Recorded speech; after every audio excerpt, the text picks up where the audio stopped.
Hello students, welcome to all of you in this class. This is your class 9th subject science and this is your chapter number 13, why do we fall ill. This is your video number 57. Okay students, in the previous class we are studying about the specific ways of preventing infectious disease. Specific ways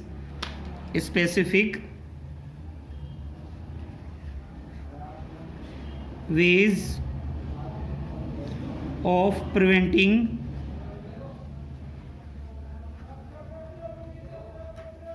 infectious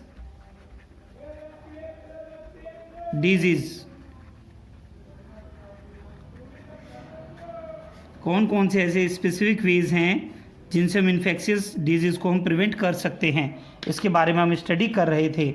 okay student, इसी को हम आगे आज continue करेंगे. ठीक है student, तो सभी बच्चे ध्यान से देखें. जो आज हमारे इसमें स्पेसिफिक वेज का जो टॉपिक होगा बच्चों, ये है हमारा vaccination.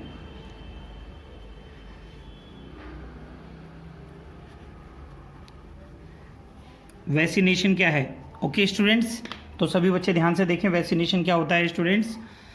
The term is this term vaccination. This term is derived from Latin word vaccina. Okay students, meaning cowpox, where the word vacca means cow. It is the process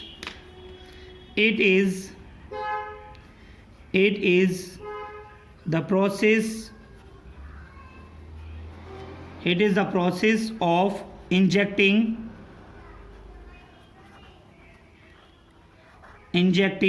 dead microbes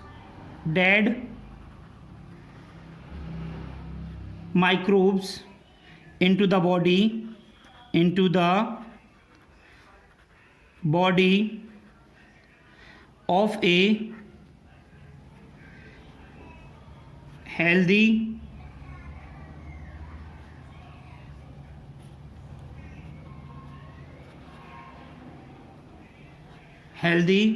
person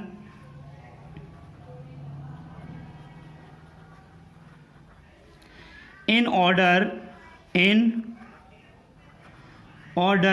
to develop immunity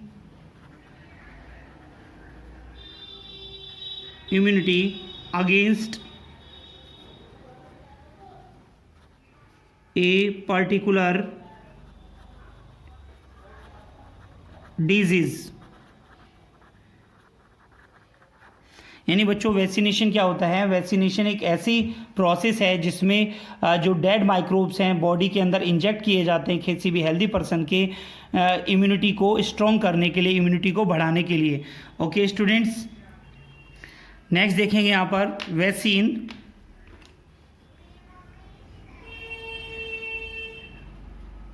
Vaccine is a preparation of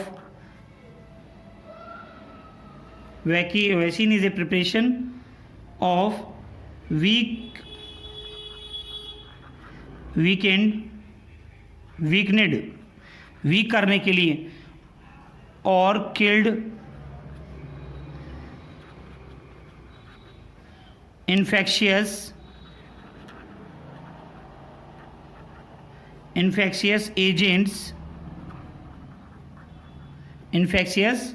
agents or their products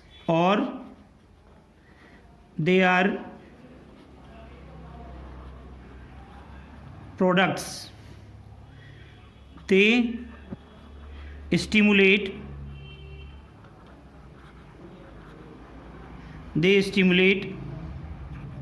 the immune system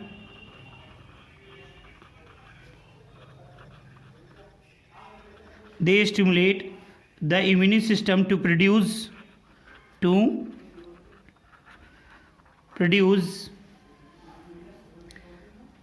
antibodies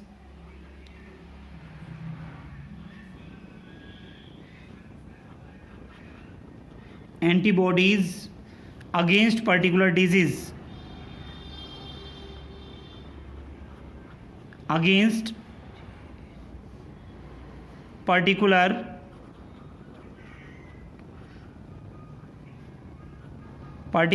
disease. Okay students, vaccine क्या है? एक ऐसी preparation है जिसमें week किया जाता है microbes को या किल्ड किया जाता है माइक्रोब्स को या उनके प्रोडक्ट को, ठीक है। वैक्सीन स्टिमुलेट करता है इम्यून सिस्टम को to produce antibodies against a particular disease. जो फर्स्ट वैक्सीन थी, द फर्स्ट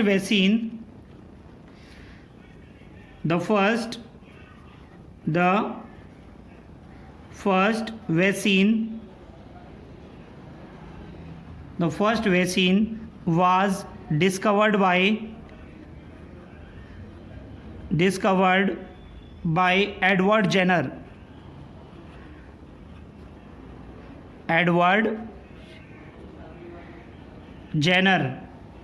against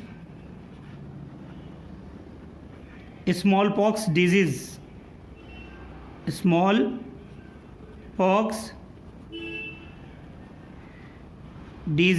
ठीक है स्टूडेंट्स। तो ये पॉइंट सभी बच्चे ध्यान रखेंगे इसे, ठीक है। नेक्स्ट देखेंगे बेटा इसमें point, next number point, many vaccines are available, many vaccine are available for preventing infectious disease and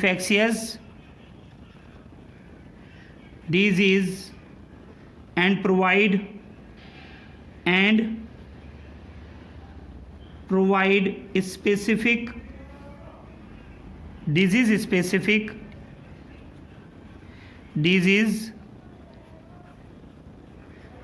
specific means of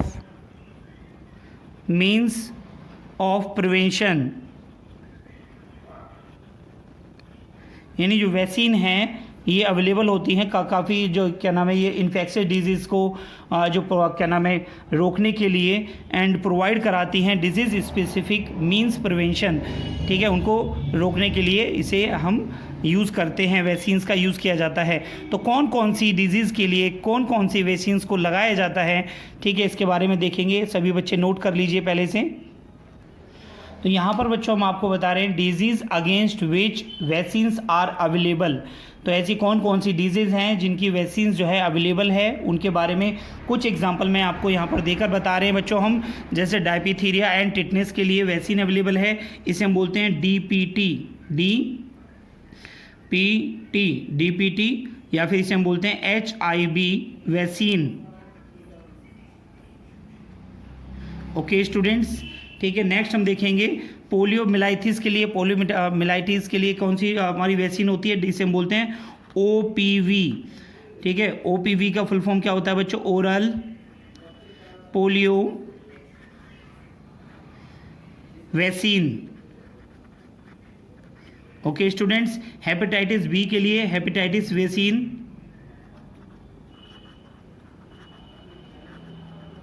hepatitis vaccine का यूज़ किया जाता है। एंड नेक्स्ट हम देखेंगे यहाँ पर जो टीबी के लिए, ट्यूबरक्लोसिस के लिए जो वैक्सीन होती है that is known as BCG,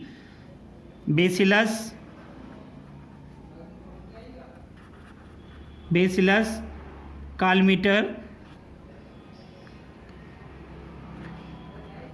कालमिटी Guérin.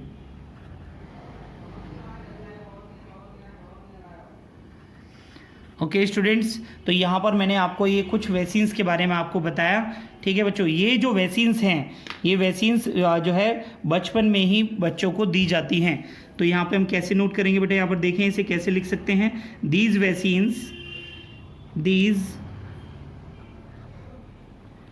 Vaccines are available, these vaccines are available under child immunization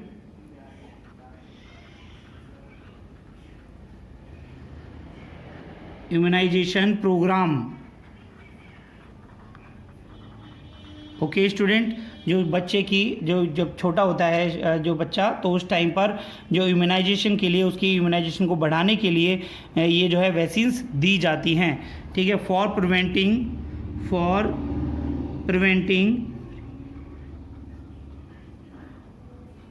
from infectious disease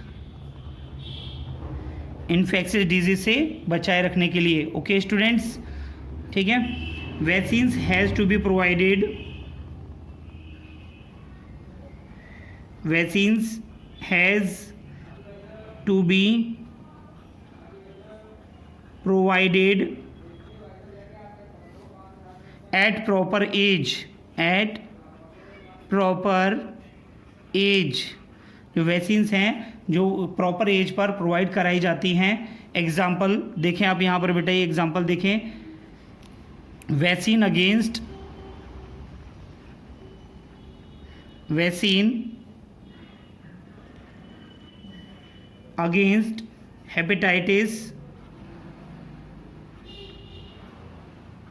hepatitis A is available in the market. Hepatitis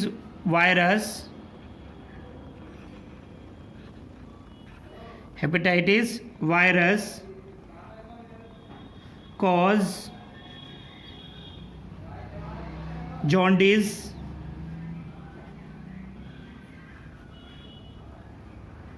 and transmitted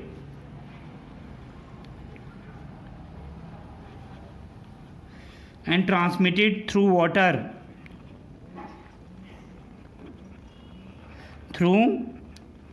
water, यानी contaminated water के पीने से ये बीमारी हो जाती है। Okay students, it is useless, ये जो वैक्सीन है ये यूजलेस हो जाती है। It is useless if its vaccine is given after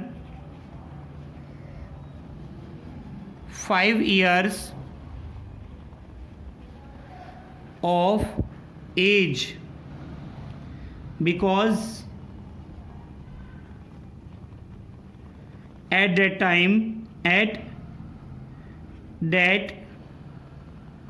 time virus through water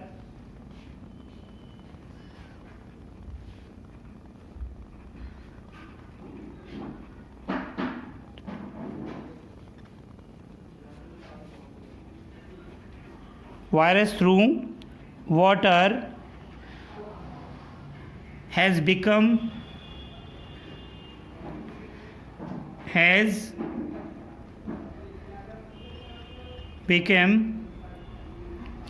immune to same,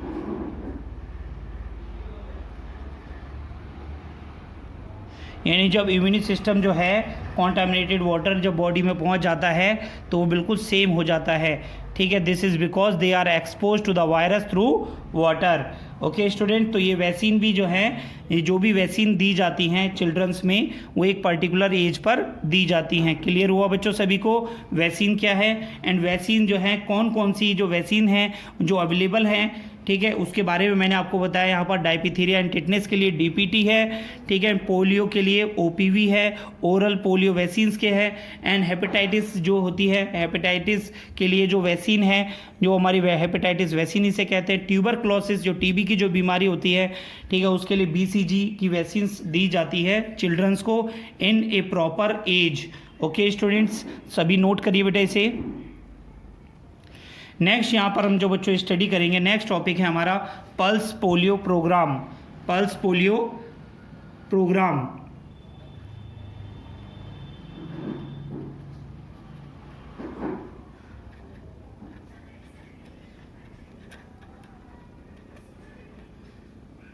जैसे कि आप सभी बच्चों को पता है कि पोलियो की जो मेडिसिन्स है, पोलियोसिन की जो क्या नाम है जो वैक्सीन है, बच्चों को अंडर 5 ईयर्स बच्चों को दी जाती है। किस लिए दी जाती है, ठीक है, नॉर्मली आपने देखा भी होगा कि जो पोलियो की वैक्सीन जो है घर के पास में जो आते हैं, जो ये कौन भेजता है इन्हें, ठीक है, ये WHO वर्ल्ड हेल्थ ऑर्गेनाइजेशन ने इस ऑर्गेनाइजेशन को लॉन्च किया था, ठीक है, जो ये भारत में चलाई जाती है, जिसे हम बोलते हैं पल्स पोलियो अभियान।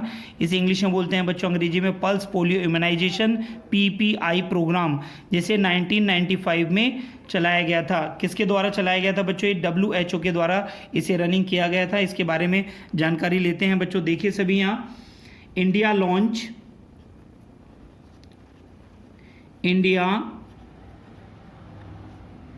launch the PPI pulse polio program. Okay students, in 1995 as a result of WHO World Health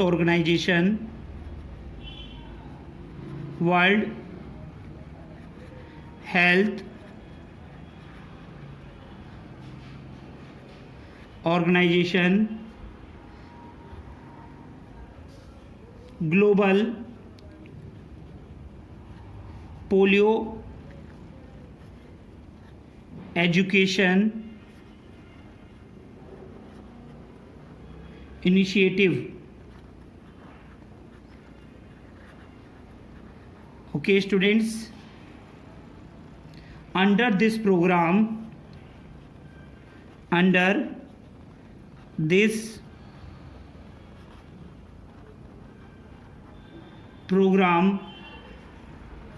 all children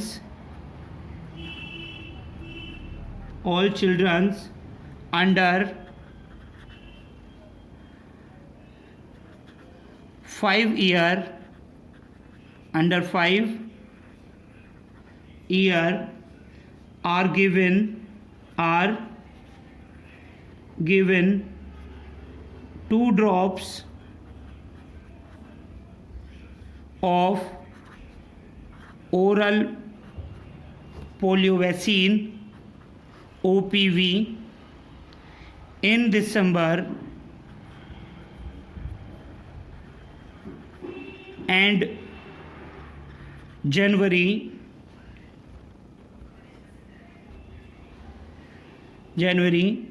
every year until polio is eradicated, जब तक ये पोलियो जो है जड़ से ख़त्म नहीं हो जाता है। ओके स्टूडेंट्स, नेक्स्ट पॉइंट हम यहाँ पर देखेंगे बच्चों, pulse polio program, pulse polio PPI was initiated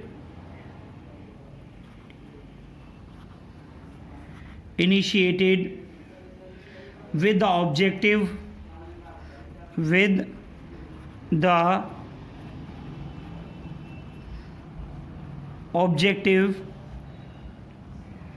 of achieving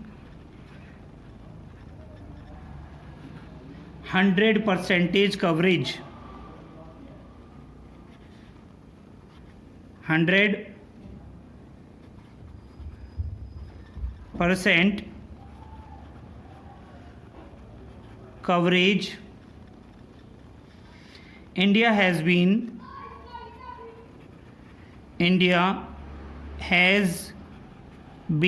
declared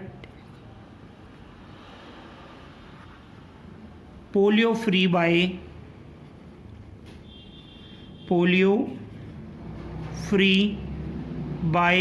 WHO. World health organization ने इंडिया को पोलियो फ्री बताया है. However, pulse polio program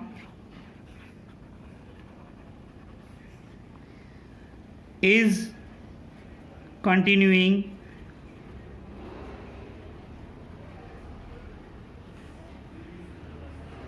to eliminate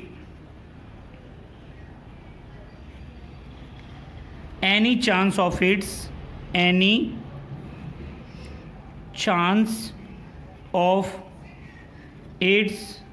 comeback.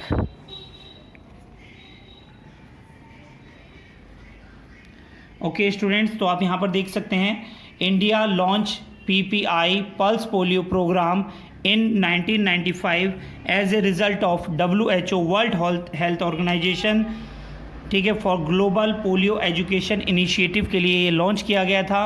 Under this program, इस प्रोग्राम के अंडर में all the childrens under the 5 year are given 2 drops of OPV, ठीक है, OPV oral polio vaccine in December and January every year until polio is eradicated. Okay students, PPI pulse polio जो programme है was initiated with the objective, इस आधार को लेकर इसे क्या ना इनिशिएट किया गया फॉर अचीविंग 100% कवरेज, 100% जो है सभी स्वस्थ हों, इस जो इन्फेक्शंस डिजीज से दूर रहे.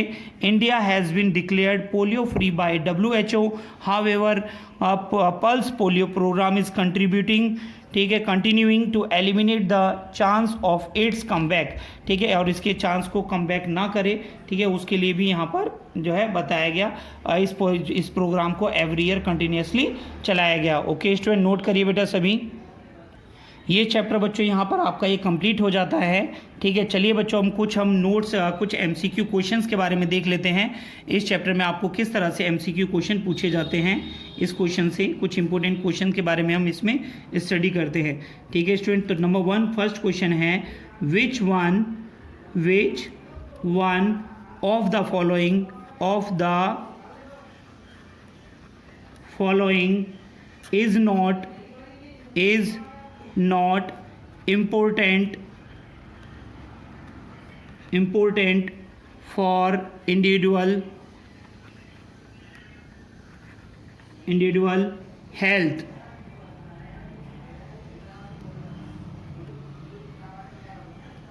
तो बच्चों आपके ऑप्शंस हैं इसमें. Option number A, living in clean space, living in clean space. Number B point है आपका good economic condition, good economic condition. Number 3 point है बच्चों आपका सोशल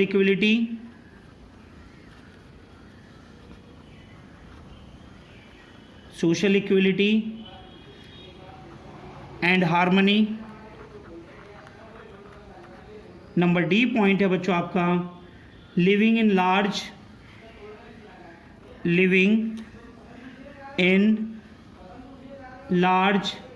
एंड वेल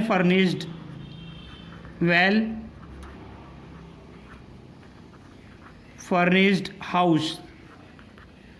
तो बच्चों यहाँ पर जो क्वेश्चन आपको दिया गया है which one of the following is not important, इनमें से ऐसा कौन सा पॉइंट है जो इम्पोर्टेंट नहीं है.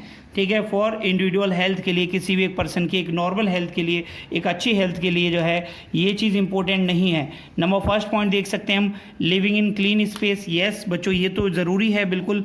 जो है क्लीन स्पेस में अगर नहीं रहेगा तो उसे कोई ना कोई इन्फेक्शन डिजीज़ हो सकती है। Good economic condition, good economic condition का भी होना ज़रूरी है। अगर गुड इकोनॉमिक कंडीशन नहीं होगी तो सोशली और मेंटली कहीं ना कहीं प्रेशर बॉडी पर बना रहेगा, जिसकी वजह से वो जो पर्सन है वो हेल्दी नहीं हो सकता है। ओके स्टूडेंट्स, नेक्स्ट हम यहाँ पर देख रहे हैं social equality and harmony. Yes, social equality होना ज़रूरी है। ठीक है, अगर सोशल इक्वलिटी एंड हार्मनी नहीं होगा तो भी वो सोशल वेलबींग और मेंटली जो है स्ट्रेस से दूर नहीं रह पाएगा। ओके स्टूडेंट्स, लास्ट है आपका living in large and well furnished home. Yes, जैसे कि बच्चों आप लास्ट पॉइंट में आप देख रहे हैं कि लार्ज स्पेस में रहें या फिर एक वेल फर्निश्ड में रहें या ना रहें। ठीक है बच्चों, अब बस हमारा जो स्पेस है वो क्लीन होना चाहिए, गुड इकोनॉमिक कंडीशन होनी चाहिए, सोशल इक्वलिटी होनी चाहिए। तो ये तीनों चीज़ें इंपॉर्टेंट है एंड लास्ट वाला पॉइंट आपका नहीं है। तो बच्चों आपका आंसर यहाँ से क्या हो जाएगा, तो आंसर शुड बी और डी होना चाहिए। क्लियर है स्टूडेंट्स? तो आप देख सकते हैं क्वेश्चन में क्या दिया गया है, which one of the following is not important for individual health. Individual health के लिए क्या चीज़ इसमें से इम्पोर्टेंट नहीं है। ओके स्टूडेंट्स, तो ये आपने देखा living in large and well furnished house. Okay, चलिए नेक्स्ट क्वेश्चन को एक बार और, एक क्वेश्चन और है आपके लिए बेटा। देखिए यहाँ से question number 2, A balance diet, a balance diet does not include, a balanced diet does not include your option number A, undernutritious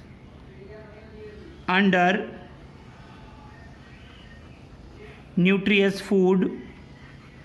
number B point है बच्चों आपका यहाँ से excess of proteins, excess of proteins. Number C point है बच्चों आपका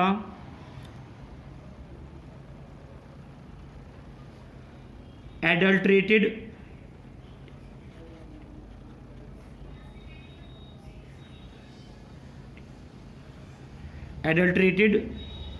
food items. Number D point है बच्चों आपका all the above, all the above. तो बच्चों यहाँ पर आपसे पूछा गया है a balance diet does not include, तो जो बैलेंस डाइट के अंदर जो है इनमें से क्या चीज़ इंक्लूड नहीं होती है, अनन्यूट्रियस फूड। तो बेटा जैसे कि आपको पता है कि जो भी बैलेंस डाइट होगी वो न्यूट्रियस फूड होगा, अनन्यूट्रियस फूड तो नहीं होगा। क्लियर है? तो ये फर्स्ट पॉइंट नहीं आना चाहिए आपका आंसर। नेक्स्ट पॉइंट आपको दिया एक्सेस ऑफ प्रोटीन। तो बेटा बैलेंस डाइट का क्या मतलब है, बैलेंस डाइट का मतलब होता है कि जो भी हमारे विटामिन्स, फैट्स, प्रोटीन्स जो भी हमारी डाइट में हैं वो सभी एक बैलेंस, जो हमारी बॉडी को जरूरत, जितने न्यूट्रिएंट्स की ज़रूरत होती है उतना बैलेंस डाइट होना चाहिए, उसमें उतना जो है अमाउंट होना चाहिए। तो एक्सेस ऑफ प्रोटीन, अगर प्रोटीन ज़्यादा होगा तो बेटा ये क्या है, एक बैलेंस डाइट नहीं होगी ये। ठीक है, नेक्स्ट पॉइंट हम देखेंगे एडल्ट्रेटेड फूड आइटम्स, यानी यहाँ पर कुछ ऐसे फूड आइटम बताए गए हैं जो केवल ये एडल्ट्रेट फूड आइटम में ही मिलते हैं। ठीक है, तो यहाँ पर जैसे कि हम जानते हैं कि बैलेंस डाइट के अंदर प्रॉपर हमें biomolecules like proteins, fats, carbohydrates, vitamins, minerals appropriate amount में नीड होती है किसी भी इंडिविजुअल को।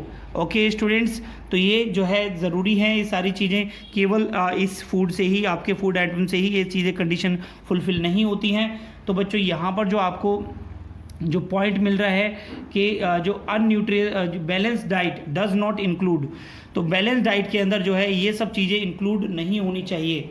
ठीक है, ऑल द अबव हमारा जो है जो last point is the right answer बनेगा। यहाँ से आप देख रहे हैं आंसर नंबर डी में आप देख रहे हैं कि बैलेंस डाइट के अंदर अनन्यूट्रियस फूड भी नहीं होनी चाहिए, एक्सेस अमाउंट ऑफ प्रोटीन्स भी नहीं होना चाहिए, क्योंकि जैसे कि मैंने आपको बताया बेटा balance diet should contain all the essential nutrients and biomolecules like proteins, fats. ठीक है, क्या होना चाहिए बच्चों, प्रोटीन्स, फैट्स, विटामिन्स, मिनरल्स। ठीक है बच्चों, ये सभी जो चीज़ें मैं आपको यहाँ पर दिखा रहा हूँ मैं इसमें, ये अप्रोप्रिएट अमाउंट में होनी चाहिए। कैसे होनी चाहिए बच्चों? अप्रोप्रिएट अमाउंट में होना जरूरी है। क्लियर है बच्चों? तो आंसर क्या हो जाएगा आपका? D option is the right answer. Clear है स्टूडेंट्स? तो बच्चों यहाँ से आपने देखा। नेक्स्ट अगर मैं आपसे अगर पूछे बेटा इस चैप्टर में मैंने आपको जो कंप्लीट चैप्टर के सारे नोट्स मैंने आपको पढ़ाए हैं, तो यहाँ पर जो आपका ये चैप्टर है वो आपका कंप्लीट हो जाता है।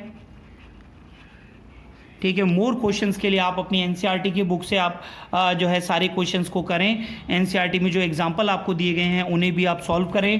ठीक है, और एनसीईआरटी से एक पूरे कंप्लीट चैप्टर को पढ़ें।